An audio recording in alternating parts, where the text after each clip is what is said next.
My daughter-in-law dumped my medications in the trash and declared old people don't need so many pills. I walked to the pharmacy myself. When I came back, the house was quiet. What I did with the security footage ended everything. Family story. I still remember the exact sound the bottles made when they hit the bottom of the kitchen trash can. Plastic against plastic, then a soft thud against the banana peels and coffee grounds.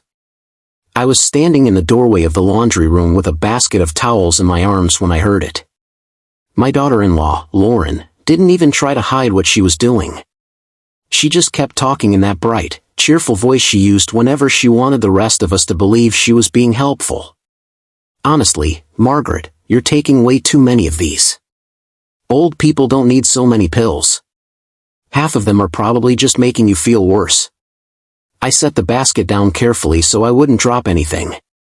My hands were already shaking. Those bottles held the blood pressure medicine that kept me from getting dizzy when I stood up too fast, the heart pills the cardiologist had adjusted only 2 weeks earlier, and the little white tablets that stopped the sharp pain in my knees long enough for me to walk to the mailbox. I had counted them that morning. All of them were gone. Lauren wiped her hands on a dish towel and smiled at me like she had just cleaned out a junk drawer. I talked to the pharmacist last week when I picked up your refills. She said a lot of seniors get overprescribed. You'll feel better once your system clears out. I didn't answer her. I just walked past her, opened the front door, and stepped outside into the late afternoon heat. Our little ranch house sat on a quiet street in a subdivision outside Dayton where every lawn looked the same and the HOA sent polite letters if your grass got higher than 4 inches.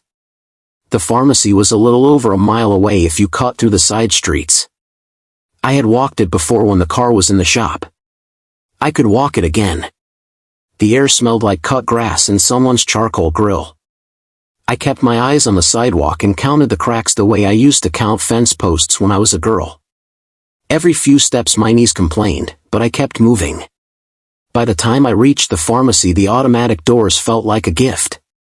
The young woman behind the counter recognized me and didn't ask too many questions when I explained that I needed emergency replacements for everything. She just nodded, printed the labels, and told me to sit while they filled them. I paid with the cash I kept folded in my purse for exactly this kind of day. The walk home took longer. The sun had dropped lower and the shadows stretched across the lawns. When I turned onto our street, the first thing I noticed was how quiet the house looked. No television glow in the front window. No sound of Lauren's music coming from the kitchen. The driveway was empty. My son's truck was gone and so was Lauren's little blue car.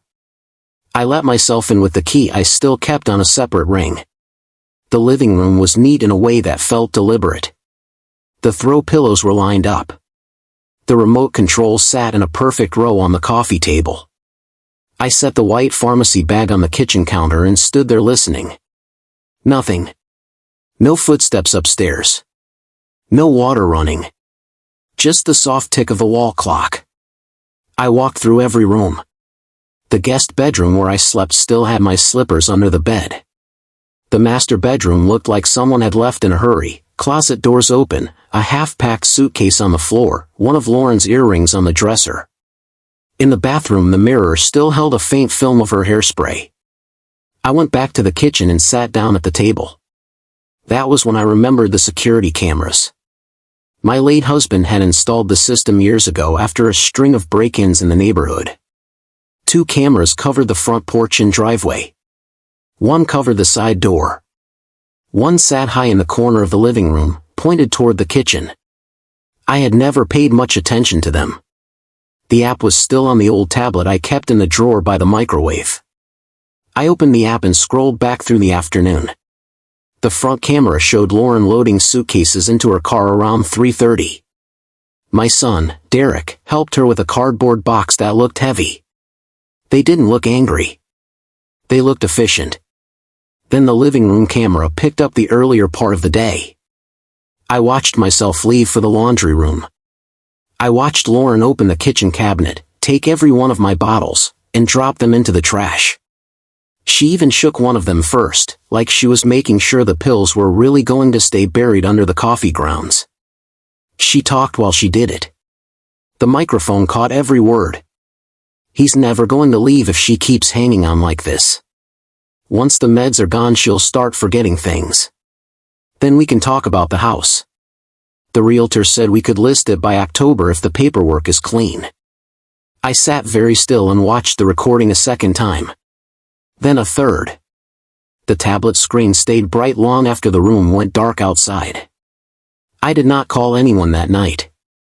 I just made myself a cup of tea, took the new pills exactly the way the label said, and went to bed. In the morning I drove to the bank and asked for a printout of every joint account statement from the past year. Then I drove to the lawyer's office on the square, the same man who had handled my husband's will. I showed him the footage on the tablet. He watched without interrupting. When it ended, he asked me one question. Do you want them out of the house, or do you want more than that? I told him I wanted the house in my name alone and the joint accounts closed. He nodded and started making notes. Derek and Lauren came back 2 days later. They walked in carrying grocery bags and talking about a long weekend at the lake. I was sitting at the kitchen table with the tablet open in front of me. When they saw the screen, they both stopped talking at the same time. I didn't raise my voice. I just pressed play. The sound of the bottles hitting the trash filled the quiet kitchen. Lauren's voice came through clear and calm. Derek's face changed color. He looked at his wife, then at me, then back at the screen. Mom, we can explain. I held up one hand. The lawyer already has a copy. So does the bank. The house is being retitled. Your names come off every account by the end of the week. You have until Friday to pack what belongs to you. Lauren started to cry in that soft way that used to make Derek soften. He didn't soften this time. He just looked at the floor. They left on Thursday evening. The little blue car followed the truck down the street and turned the corner.